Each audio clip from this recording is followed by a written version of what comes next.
All right, we are back, and we're joined by Bob Caudle, the legendary voice of Mid-Atlantic Wrestling. Welcome to In Your Head. Well, thank you. Glad to be here, Jack. I'm always glad to be around anybody to talk about what we call old-time wrestling, and especially Fan Fest, which is coming up this August 6th through the 9th in Charlotte, North Carolina, at the Hilton University Place Hotel in Charlotte, and that really is, I think, the highlight of my summer. Mm-hmm. Yep, we've actually been to the last four, or this will be our fourth. The last three, this will be our fourth one. And you said it was in Charlotte, North Carolina, August 6th through the 9th. And for your tickets, you can go over to nwalegends.com. I actually had some people calling me earlier today trying to order tickets, but you can't order them from me. You have to go over to nwalegends.com. Yeah, that's right. I tell you, I'm looking for a big crowd down there, and I tell you, I enjoy it, and I don't think I have yet to meet a fan that hasn't really enjoyed being there and enjoyed the event. Mm-hmm. Yeah, and you see a lot of the same fans every year, then some new ones. That's right. You see some new ones. We've had, the last couple of years, I think I've seen some of the fans even from Japan and from all over the country. A couple from Canada comes down every year, as a matter of fact.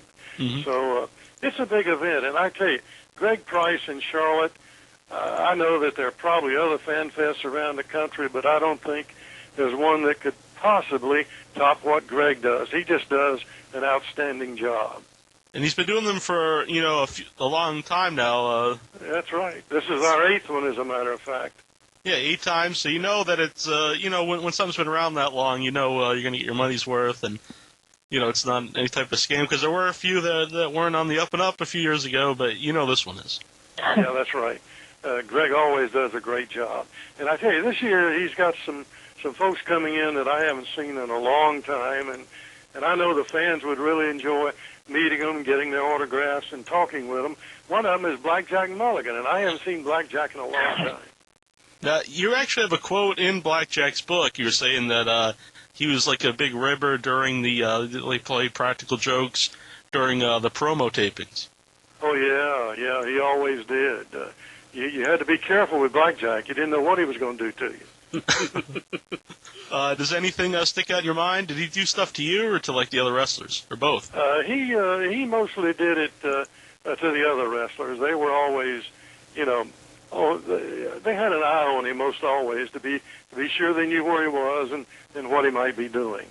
I want to mention one of the other events that I think is just tremendous, and that's the banquet for the Hall of Heroes inductions. And there's going to be several new members inducted this year, and one of them is my good friend Lance Russell, who was a commentator over in the Memphis, the Tennessee area, and all throughout that territory. You may know Lance. Mm-hmm. Yep. This will be the first time we ever met him, but very famous name. Now, you actually you were inducted in top-notch. I'm sorry? I was just saying you were inducted into the Hall of Heroes a couple years ago.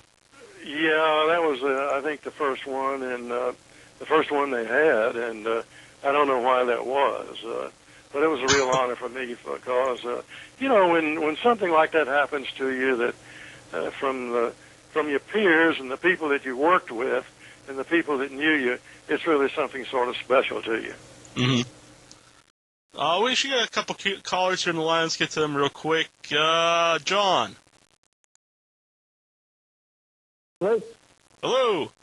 Yes, I'm here. I'm sorry. I did not hear you properly. Hey, Bob, you're my second favorite wrestling commentator. I don't mean to never tell somebody they're your second favorite. Yeah, I'm being honest and candid. Oh, yeah. Hey, if I'm that high up on the chain, I think I'm doing really well. And my first favorite was Gordon Solie. And he was a contemporary of yours. And do you have any stories, or what have you thought about him? Yeah, Gordon and I worked together a number of times. When Crockett Promotions was still in business, and we were doing Starcades and the big events on the like Thanksgiving and Christmas on the holidays. Gordon would come up, and we'd work some of those shows together. And Gordon was a real professional. Thing about Gordon, Gordon used to call holes on part of the body that I didn't know what the body was he was talking about. You know, he had the analytical names for them or whatever. Yeah. Now, I actually heard that he would get in the ring and would take a few of the holds, so he would know, like, the different places a figure four would actually hurt. Yeah. Did you ever see him do anything like that? No, I did not. No, I never saw him in the ring. Yeah. Most of the time when Gordon and I were working together, we were both too old to get in the ring. I think you never thought about doing anything like that yourself. No, never did. No. I think that's a smart. Bob, one of the things that Gordon used to say, I'll hang up here just a second, but he always used to say that there was a Pier Sixer going on in the ring. Well, what the heck was that? Growing up as a kid, I never knew what a Pier Sixer was. I don't recall that myself. No. I think the whole thing is a Pier 6 brawl. Yeah, just a brawl outside the ring. That's the only thing I can think of that it could have been. And, I may have done that just thinking that we are going to have a brawl out here, just like on a pier somewhere. Fair enough. Hey, thanks a lot for taking my call, guys. Hey, thank you so much for talking to me. You bet, buddy. Thanks for calling, John. Now, when you mentioned Lance Russell's going to be in the Hall of Heroes, are you going to be the one that inducts him? No.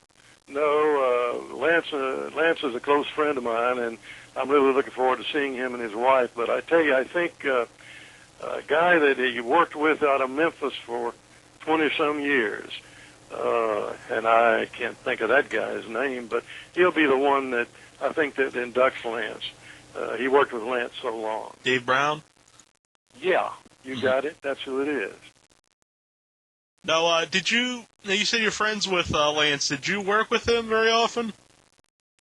Yeah, I worked with Lance quite a bit under the Crockett Promotions, and then I worked with him some after Turner bought out Crockett Promotions. So Lance and I go back a good number of years. Mm-hmm. Some other names that are going to be inducted this year is Chief Wahoo Mcdaniel. Right. Do you have a good Chief Wahoo Mcdaniel story? Oh, Wahoo was a real character. I loved Wahoo, and it was always a pleasure to be around Wahoo. He was a lot of fun. Mm-hmm. Wahoo was never, when I was around him, he was never serious about anything. But Wahoo was a real character, and I tell you, he was a real worker in the ring. People got their money's worth when they went to see Wahoo. Right. He was obviously known for his chops, and then later on, Ric Flair was known for his chops. Who would you say, if you had to choose one, who would you say threw the hardest chop? Well, they were different because Wahoo's was what we called a tomahawk chop, and Flair, his chops were, sort of backhanded across the chest. I remember a match with him and Sting one time, and after that match, I saw Sting, and his whole chest was blue and purple where he had gotten all those chops from Flair. Flair hit hard. Those chops were really rough. Mm-hmm. We get a caller here, 803 area code. Mr. Caudle, it is an honor. Your voice brings back a lot of memories. What's your name? Thank you so much. Appreciate that. Thank you. My name is Jason. Okay, thanks. Mr. Caudle, who was your favorite backstage interview? Well, that's difficult to tell. When you talk about the great people to interview, you got to put Ric Flair up there because you'd start off and then Flair would take the microphone and that'd be the end of anything you had to say. The other one that was very close with him, of course, would be I think Ole Anderson. Ole also had a big mouth. Ole's going to be back this year, and I'm very fond of Ole. Ole and Gene were two of my favorites, and I miss Gene. Some people, have a lot of opinions on Ole Anderson, say he's not a nice guy, but every year we've seen him at the Fan Fest, he's, down in the lobby talking to the fans pretty much the whole 4-day weekend. That's right. He enjoys. See, this is another thing about Fan Fest. When fans used to go to the wrestling matches and they'd see the guys, and then in the ring and after the match, they were gone, and that was all they ever saw of them. At the Fan Fest, they get to mingle with them, they get to talk with them, they get to know them a little bit and know the personality of the guys, as well as have their pictures taken with them and get their autographs. And that's what makes it something so special. These are guys that a lot of them grew up watching and that a lot of them really idolized, and I think it's a real dream of theirs to be able to be this close to them. Mm-hmm. Now, did you ever think yourself, all the years you were commentating, interview people, that you would someday be considered a legend and, be at a fan fest like this? No, absolutely not. I never considered myself that good in the first place. And the only thing when somebody talks about a legend, the only thing I can think about that is that you're dadgum old, and that's what made you a legend, just the fact you were being old. Right. I was talking about Greg Price. Let me mention one of the other things about this upcoming Fan Fest. Jim Cornette is going to be there, and everybody knows the mouth on Cornette and how much fun he can be. But he's bringing in some people that I don't even know and that I never worked with or never saw, and it's a couple of them are the Fargo brothers, Don and Jackie, who worked over in the Tennessee territory and around that area for so long. So I don't think I ever called a match with them. Mm-hmm. So not only do the fans get to meet people that they grew up seeing, but a lot of the wrestlers they always tell us they get to meet some guys they haven't seen for years, and here's some people you've never actually even met. That's right, absolutely. I was thinking you was asking me about some of the things that occurred, and I happened to think of I was interviewing Abdullah the Butcher one time, and Abdullah had a bunch of raw liver, and by the time I started talking with him, he started splattering that stuff around and just covered my coat in that blood from that liver. I never will forget that. Now, when you interview someone like that who actually doesn't, talk, I guess you either have a manager with them or he would just do something like that. I remember even times he'd try to eat the microphone and do... Yeah. Do all kind of wild stuff that way. Yeah. That's right. Didn't have a whole lot to say, but right. It had a lot of actions. What was it like to interview someone like that, though? That it was a lot tougher than it was when I mentioned somebody like Flair or Ricky Steamboat or Little tip: if you work in an office with Chuck Norris. Go on, sorry. It was You go on, Bob. Yeah. I heard something, but I don't know what it was. Yeah, it was a bad caller. We hung up. Oh, that's okay. Yeah, that's all right. Yeah. Hello? It's a lot easier when you're interviewing somebody that that really talks. Mm-hmm. And you can ask them a question and get an answer out of them rather than a yes. The worst thing is talking to somebody going to give you a yes or a no. Then you're in trouble. Uh-huh. We know that from doing the show. Right. Carnex, I heard you talking. Do you have a question? Hello? Yeah, what's your name? Oh, sorry. I'm not on the actual regular channel. This thing is messed up. I'm listening to the backup guy down the way. Why does it say Carnex? Anyway, Yeah, whatever. My name's question? John Higgs. All right. Yes, and I'm a fairly young wrestling fan, and thanks to WWE 24/7 Classics on Demand, I can hear a lot of your work. And I didn't know they were running any of that. yes, they're running all the classic. I haven't seen NWA. it. You hasn't seen? Yeah. Have you seen a check from it? No, I have not. Have not even heard about it. I was just wondering, what are your thoughts on the commentators today? Jim Ross, for example, but he's sort of, veteran, of course, now. Hall of Famer. Yeah, I worked a number of years with Jim Ross. Ross and I worked together, some for Crockett and quite a bit for Turner. We did a live show out of Fort Bragg one I think it was a Monday night on TBS from 8 to 9 out of Fort Bragg with all the soldiers there, and that was a great event. Right in the summertime in one of the hottest auditoriums you've ever been in your life. But Ross was great. I have to be quite honest with you about it. I don't watch today's wrestling. It's not what I grew up doing, and it's not what I knew. It's different. The guys, for some reason, they don't appeal to me. And to be quite honest with you, I cannot most times tell what the announcers are saying. They're hollering and they're screaming and they're doing all kinds of stuff. And I tried it a couple of times, and I said, hey, this is not for me. Not to knock them. I mean, they got great numbers, and people around the world enjoy it. It's just something that's not my style. Mm-hmm. All right. I hope that answers your question. Mm-hmm. Yeah. Sorry. That's all right. Thanks for calling in, man. All right, thanks.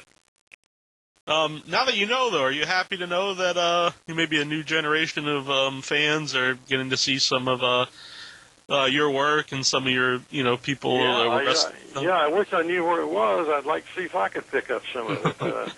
I don't know. It must be being shown on probably some cable networks, I imagine. He said it was WWE 24/7, which is actually it's a channel you have to pay for. It's like $7. Oh, okay. Right. That's the reason I don't have it, I guess. Who else we got here? We got Zachary. Yes. I was wondering, what do you think of Jake Roberts? Oh, Jake. Snake. Jake, I call all the guys characters. Jake is right up there at the head. Jake was a big guy. I saw Jake, just a couple of months ago, as a matter of fact. He was wrestling on a little card here close to the Raleigh, North Carolina area, and I happened to be there and went around to see Jake. And like a lot of us, Jake's got some years on him, but I always thought Jake was tough in the ring, and Jake was a real competitor. Jake the Snake. Mm-hmm. This just came in. Actually, there's going to be a huge Fan Fest announcement this Friday. And to find out what that is going to be, you have to go to the Facebook page, which is facebook.com/NWALegends.com. Greg Price just sent me that. So everybody check that out. It's going to be a big news. I don't know if there's another person going to be announced or what. Well, it must be something like that, because Greg doesn't normally do something like that, make such a special announcement about it. So that's got to be a big one. You say it's going to be Friday? Yep, this Friday morning. Okay, and by golly, I'll be looking to see what's going on with that. Mm-hmm. And, some of the other guys that are going to be there this year that I really want to see again is Tully Blanchard. Tully was always one of my favorites. Tully and I got along really well. James A. Dillon's going to be there. The Fantastics. You remember Bobby Fulton, Tommy Rogers. Fans all around the country know them. Mm-hmm. So it's just going to be, I think it's going to be 3 great days and 4 nights of outstanding fun there in Charlotte. And on Saturday and Sunday nights, Greg has matches for all the fans. Yeah. I don't know if any of the legends are going to be wrestling. Some years, a few of the legends get in the ring, and some years it's newer. Yeah, I don't know. I know may not have been last year, may have been the year before. I know Tully Blanchard wrestled. Mm-hmm. Tully was in a match. He wrestled Dustin Rhodes. It was billed as his final match. Yeah. And I'm trying to think of who else might have been there. Actually, last year, Mike Jackson had wrestled, and he really stole the wrestling portion of the show because people know the old school move Undertaker does where he walks the ropes, but Mike Jackson actually walked around all four corners of the ring. It's pretty impressive. Yeah. So it was they're fun. They're fun to watch, and they're held in a great big ballroom, and the fans are sitting right up close to the ring, and they really feel a part of the action. Mm-hmm. I don't think there's anything in wrestling today that's like Fan Fest. It's just a tremendous event, and I can't give Greg Price enough of facts of what he's done, enough of credit. It's just been a tremendous amount of work for him, and it's got to be a love, or nobody would put that much work into it. Because I know he don't make a whole lot of money out of it. Mm-hmm. From what I've heard, I believe the first few years he didn't make. He lost some money. That's right. Mm-hmm. That's a lot of expense when you think about flying in all of these guys. He's got I think about 30 legends coming in August, and when you think about flying these guys in, putting them up in a hotel room, feeding them, and doing all that kind of stuff, you got a lot of expense involved, and you got to pay them besides that. Right. Yeah, they're not coming down for free. But thanks for calling in, Zachary. You're welcome. Thank you. When you met some people actually flew in from Japan. Are you surprised that so many people, when they come to FanFest, it's not just people from the Carolinas, it's people from other countries and other parts of the country? I come from Massachusetts. Yeah, I am, but I remember, I think the first Starrcade that we had was a big event in the Coliseum in Greensboro, North Carolina, and before the matches, I was just sitting up there in the stands, and I met people from California, some from New York and Massachusetts, on up the coast, and Miami, from all over. So back then, this I think was something that the fans really took to. They enjoyed that style of wrestling. I think, for me personally now, I had to talk from a personal standpoint, it was wrestling's heyday, really. Mm-hmm. What do you think about the Mid-Atlantic area and the Crockett's? Why do you think that's stuck with fans so much? If people still love it today? Well, because they brought in top-notch talent. You take when you had matches every week that would feature the likes of the Andersons and Tully Blanchard and Ric Flair and Blackjack Mulligan and Paul Jones, and go on and on and on. Johnny Weaver and George and Sandy Scott, just to name a few. Steamboat, goes on and on and on, and that's you can put that up against anywhere in the country as far as top-notch talent is concerned. Mm-hmm. Let's see who else we got here. We got Afro on the line. Hello. Hello. Hello. Calling in from Wales. Hello. I heard you appear in a few promotions in the North Carolina area. What promotions do you appear in nowadays? No, I haven't been doing any of that. I went. Some fellow that was associated with Sandy Scott in Virginia a year or two ago. I went up for one of their Saturday night matches and promotions, but I think since then he's lost his building. But about the only thing I'm doing now is the Fan Fest. Mm. Okay. Is it possible I could ask one more question? Sure. How did you get to be the commentator for the NWA? Well, that was luck. I just happened to be at the right place at the right time. Crockett Promotions needed someone when they started taping the shows, needed someone to do the commentary. And I didn't know a whole lot about it, and they asked me if I would try it. And so I said, sure, what the heck, I would enjoy doing it. So we tried it, and I did it. And then some 30 years later, I was still there doing it. Were you just luck? Just luck, really. Were you a wrestling fan before you started doing the commentary? No, not really. I was more as a kid. I grew up as a young fellow in Charlotte, North Carolina, and that was the home of Crockett Promotions, and they had matches every Monday night there. And as a kid, I went to see some of those, but as an adult, I was not really at that stage a real wrestling fan. I later on really became one when I got to know what great athletes these guys were and what they were doing. Mm-hmm. When you started doing the commentary, did they smarten you up to the business, or did that take a while? No. Back then, shortly after I began, George Scott was doing the booking. I never knew a thing, never talked to them before the matches. They just gave me a sheet that just listed the matches, who was going to be in them, and I didn't have any idea. Nobody told me what any finish was going to be and who was going to win or who was going to lose or anything like that. It was all just spontaneous from that point, and I just called what I saw. Would you know, well, obviously you wouldn't at that time, but later on, did you know, like, the finishes of the matches, or did you prefer not to know, like, going in? I thought it was better not to know. Mm-hmm.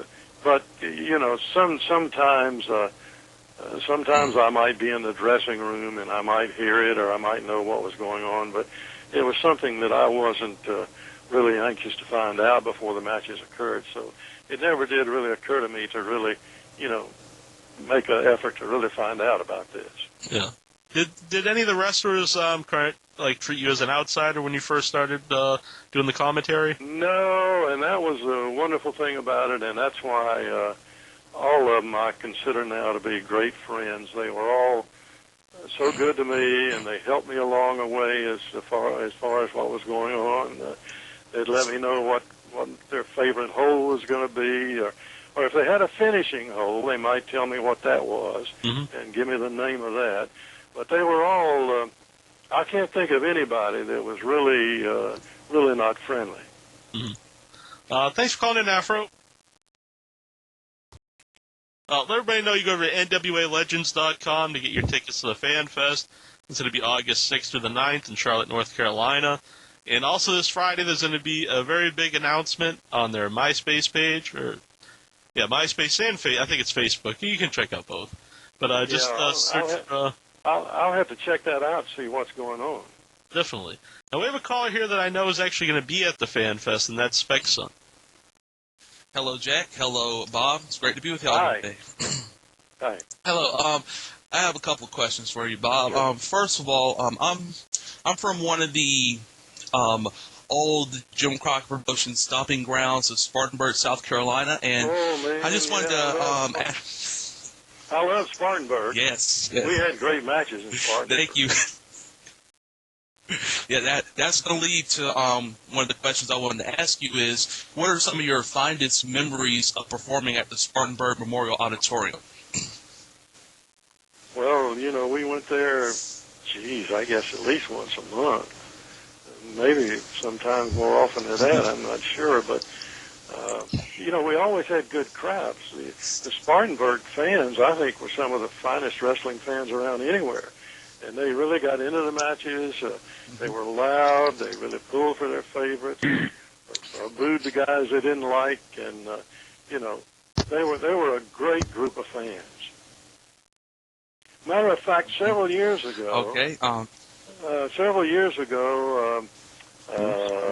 George South, I guess it is, did a match down there, some kind of a thing for some part of the government system of South Carolina, and I went down for that and got an opportunity to talk to all the fans there for a few minutes in Spartanburg to just tell them how much I had enjoyed being there and knowing them over the years. Appreciate that a lot, Bob. And my second question has to deal with Starrcade 84. A lot of the fans around, we hear a lot about Starrcade 83, but we rarely hear that much about Starrcade 84, and I'd just like to ask you if you had any memories of that event that you'd like to share with the fans tonight. You know, I have a hard time separating the years. My years cause me to be that way sometimes, from 83 to 84. Do you recall what the feature matches were? Yes, it was Smokin' Joe Frazier was a special referee, and you had Ric Flair and Dusty Rhodes wrestling each other with a $1 million prize. Yeah, that's not where Flair broke Dusty's leg, is it? No, that was to lead up to Starrcade 85. Yeah, okay, yeah. Well, you know, Dusty and Flair, whenever you had a match featuring those two, you really had an outstanding match, and there was no. I don't think there was really any blood lost between those two, and it showed when they got into a match in the ring. Dusty was he was very popular. The American Dream, and everybody was more or less on his side at that time. But let me tell you about Flair for a minute while we're talking about him. I think that Ric Flair, as far as I can remember, and in my mind, was the finest guy that I knew as far as being able to go from heel to babyface. You know, he could be good one time and bad the next time, and the fans, they didn't give a hoot. They liked him either way. So I think and that's why Flair has lasted so long as he did. Mm-hmm. Are you surprised that he did last as long as he did? And I thought Flair would have retired way before he did. I had hoped he would. I think some of the things that the New York outfit did with Flair at that time, I think it sort of diminished what Flair had done over the years to some extent. Mm-hmm. But I call Flair a close friend, and I saw him. I guess it was year before last. No, last year. Last year at the Fan Fest. Yeah, last year I saw him for the first time I'd seen him in years, and he knows my wife really well, and we just had a great time getting together again. Mm-hmm. When you were interviewing Flair, you said it was a lot of fun, and I've seen some clips where he would he'd kind of interact with you and be like, check out this girl, Bob Caudle. Yeah, especially if he had some good-looking women out there, he'd say, "Come on, Bob Caudle, I'm not going to tell your wife," things like that. That was Flair. He would even a lot of times on the ring, you'd get the referee involved. He was like one of the first guys ever seen do that. He'd push a ref, or the ref would push him back, and he'd take a bump for him. Yeah, that's right. Absolutely. It was a lot of fun. A lot of fun to be around Flair because he was a fun guy, and most of the guys were fun guys. It's a different lifestyle, and you have to sort of have a lot of fun with it, or it would really turn you into something I think really rough. All right. Spec Son, did you have anything else?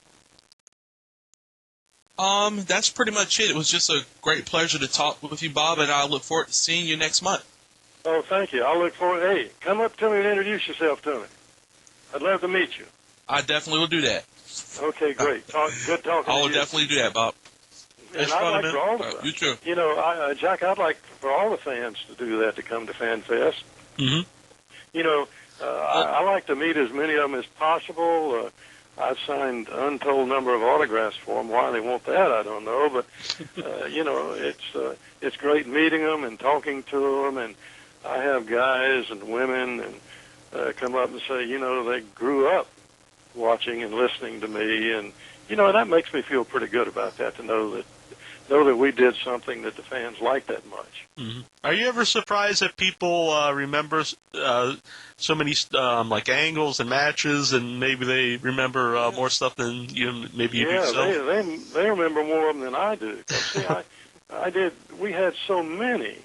I can't tell how many matches I've seen over all those years, that when somebody will ask me about a specific match, I'm saying, gosh, which match was that? So it's just the fact that that I saw so many of them that it's hard to put them into a category of this one or that one or whatever.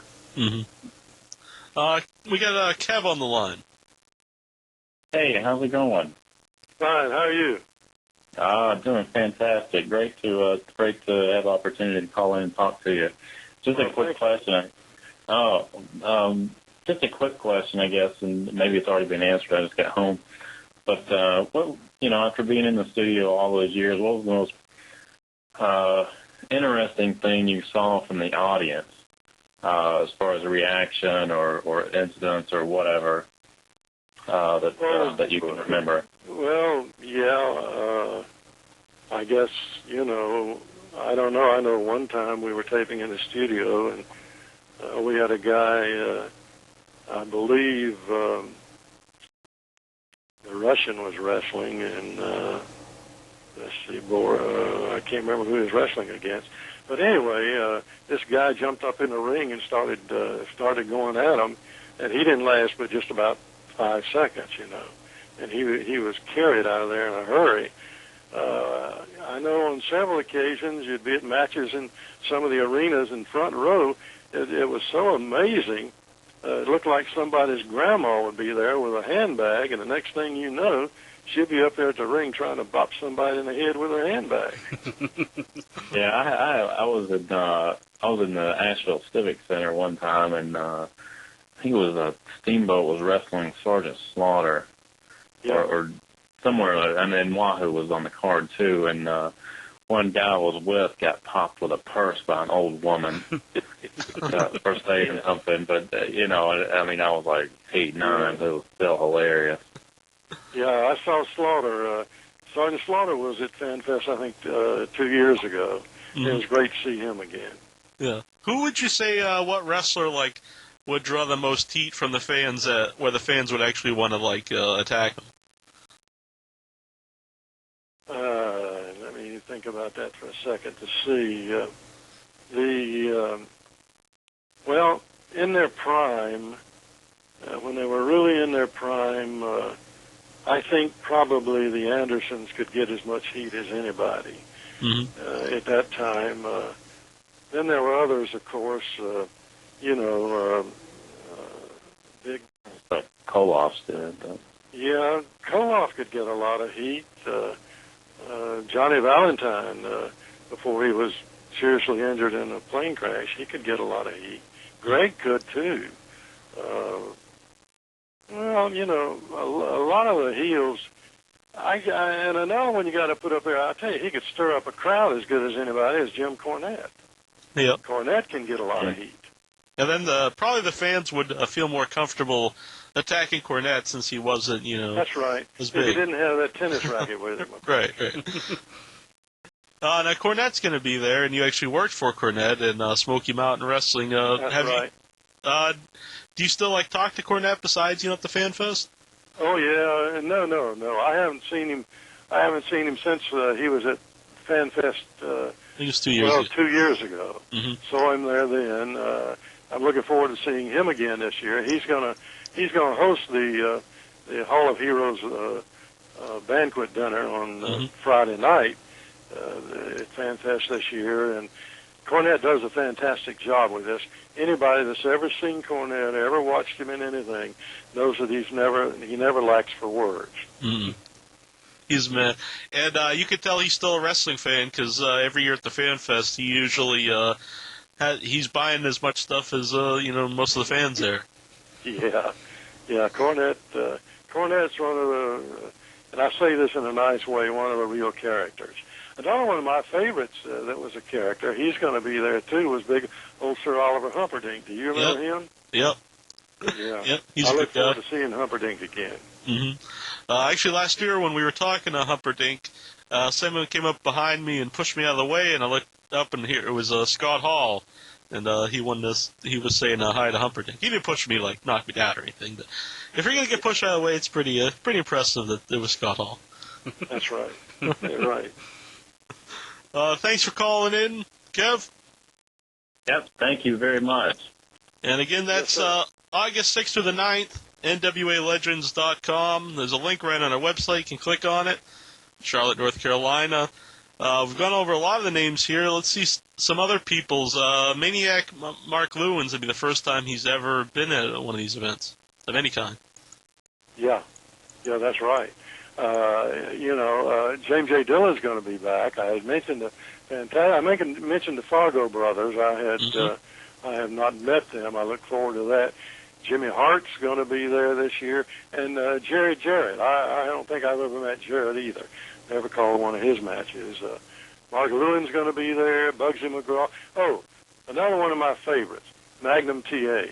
Anybody that watched Magnum and knows his story, it's great to see Magnum and see him at these fan fests and see really, I think, the adoration that the people have for Magnum and what he's done.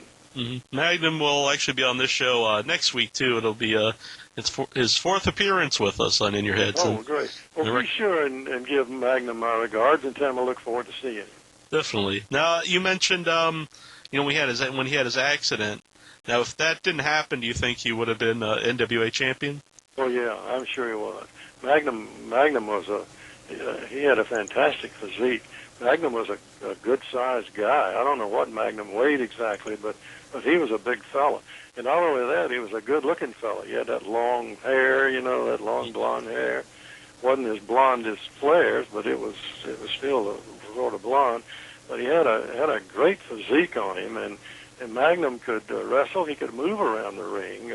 He wasn't so big and so muscle-bound that he couldn't move. He could really work. Mm-hmm. And we've talked about this with him before. At that time, he was babyface, but he wasn't like a goody-goody guy. A little bit of an edge to him. That's right. Yeah, but he was a babyface. You're right. Mm-hmm. And there's also going to be a big announcement this Friday. You have to check that out over on the NWA Legends Facebook. Well, you piqued my interest about that. I got to find out what that is. Yeah, me too. Who else we got here? We got Carol on the line, who I think is going to be at the Fan Fest as well. Oh, yeah. How you been doing, Bob Caudle? Fine. How are you? I'm doing good. You probably remember me. I went to the Fan Fest in 2007, and I'm related to Jackie Crockett. Yeah. And his wife, Ruthie. Mm-hmm. You remember Ruthie Crockett? Yeah, sure do. Right. Okay. Remember me? You probably remember me because I got a picture with you, and she took the picture for me. Well, great. Yeah, and I just want to let you know that I've got the picture, and I've got it on the. I got all the other pictures that Jackie and Ruthie gave me, and they've got a bunch of the old wrestlers, like you said, Magnum TA and everybody. But I call it my Wall Hall of Fame, and so I put you on my Wall Hall of Fame. Well, I appreciate that very much. Look forward to seeing you again this year. Be sure. Oh yeah. I'll do that. I'll definitely do that. I'm trying to work myself to go to the Fan Fest this year. Great. And look forward to seeing you there. Because I love the Fan Fest. I mean, last year or in 2007 was my first year going. Yeah. And I met a lot of wrestlers there, and I got their autograph and everything, and I loved it. I mean, I really do. See, you're backing up what I said earlier that I don't think I've ever talked to anyone that attended the Fan Fest that really didn't enjoy it and that really didn't have a great time. Anybody that's a wrestling fan or ever been a wrestling fan couldn't help but enjoy Fan Fest. It's just that kind of an event. Oh, yeah, yeah. Did you have a question, Carol? Yeah, I just wanted to tell you that I watched you all the time when you're in the NWA, and I'm originally from Spartanburg, South Carolina, but I never went when I was little because I would always watch it on TV, and I would see you on TV, and I think you did an excellent job over the years of broadcasting every television program, and I really appreciate what you did over the years, and to me, you're definitely a legend in this sport. I appreciate that. That's very kind of you, and I thank you. Appreciate it. Thanks for calling me, Carol. Seeing you. All right, see you. Yep. We're fans here of Jackie Crockett. He sends us some free NWA, WCW shirts, and he calls in and talks to us sometimes, gives us some stories we're not supposed to say on air. I tried to get some dirt on Bob Caudle from him, but he didn't deliver. Don't dig too hard there. Did you have a question from the message board, Incher? Yeah, actually I did. Tugboat from our message board. He has a question. He wants to know, what were your opinions of Tony Shivani? Tony, I worked not a whole lot with Tony. Tony came in, I don't know how long I had been working the matches before Tony came in, but I remember in some respects, I sort of broke Tony in a little bit to it. He was working, I believe at the time, the first time I saw Tony was he did, at one of the Starcades, he was doing some of the interviews with some of the wrestlers between the matches. But Tony's he'd been there a long time. I don't know where Tony is now and what he's doing. Haven't heard from Tony in a long time now. Mm-hmm. From what I think he does commentary for the Atlanta Hawks. See anymore? Yeah, okay. Was there anything else? Tony had a question. He wanted to know, did you ever try to work with WWF? No. No, and I wasn't their style. I don't think they would have ever had me. I don't think they would have. They never would. They never would have used me. Now, do you think that's why, like, you and David Crockett worked well together because he was more excitable and then you had low key? I told him that when they inducted me in the Hall of Heroes and David was there, he had something to say, and I told the fans, one reason I think David and I worked a long time together was the fact that I was so low key and David was so excitable. I thought a lot of times I thought I was going to have to sit on David to hold him down. He got that excited during the matches. Mm-hmm. Now you've called a lot of the wrestlers characters. Do you think that would actually bring out the characters of a wrestler better if they were being interviewed by someone who was like low key, not really character himself? Yeah, well, yeah. When I say characters, I mean they're sort of different individuals. Right.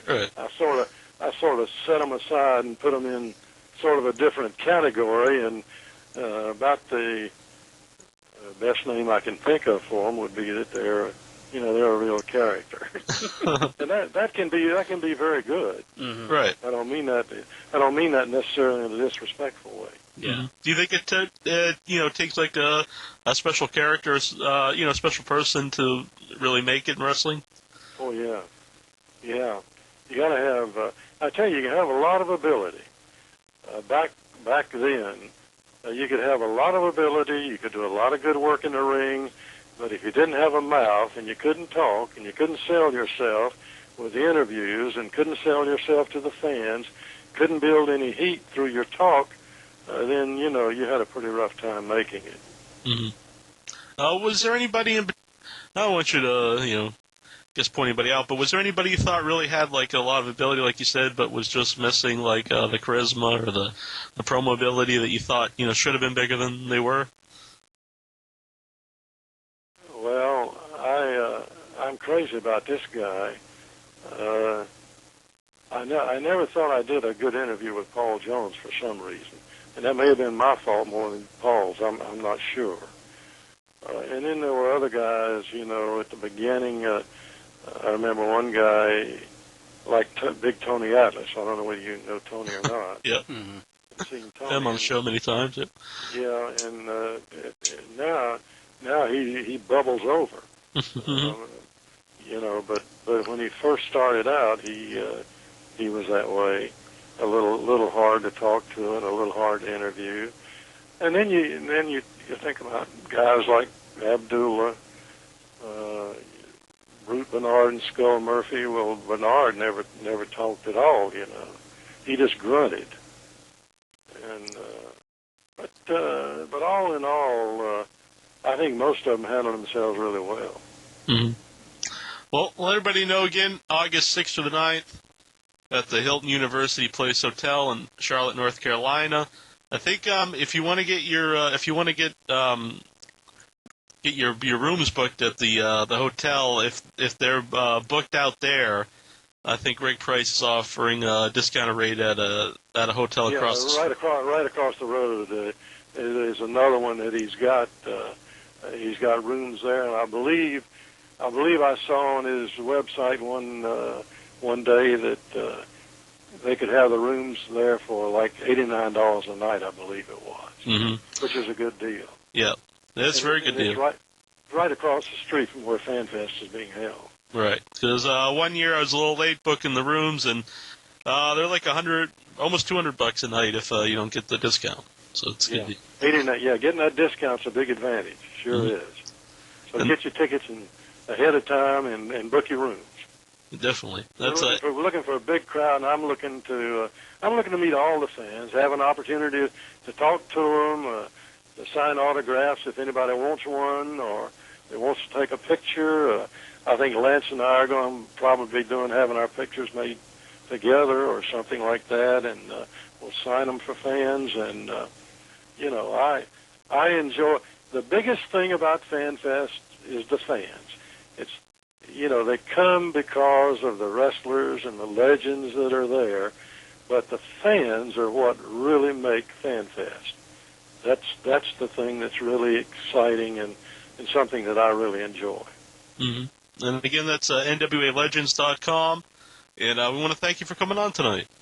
Hey, I enjoyed it so much, and look forward to seeing you in Charlotte. Let's see, Boogie man, feel good. I'm telling my people, all my brothers and sisters, don't you dare miss this one. They're gonna be ballers walking climb the wall. Old time Jubilee blood gonna flow like wine. Woo, must say, Boogie man, feel good. Yeah. See you, Jack. See you, 1 inch.